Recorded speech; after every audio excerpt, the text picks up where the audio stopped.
Ang bilis dumating at well packaged din. Nako, thank you so much sa feedback na ito. It means so much to us.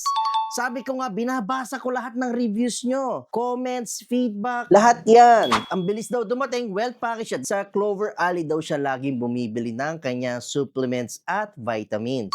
Yan ang tatak Clover Alley. Kapag bumili kayo sa amin, meron kang peace of mind, maayos na customer service, at nag-i-exist din yung after sale support namin, ha? At gusto ko sabihin din sa fulfillment team natin na well done. Kasi yun ang responsibility nila to ensure well-pack ang packages nyo. Tinitignan din nila kung merong damages. Ini-ensure din nila kung sealed ba talaga yung order nyo. At tini-triple check din nila kung match ba yung advertised expiry date namin. Kung hindi matched, may message pa kayo. Saka meron din kami chat support na sumasagot sa mga inquiries nyo at concerns. So yan ang Tatak Clover Alley.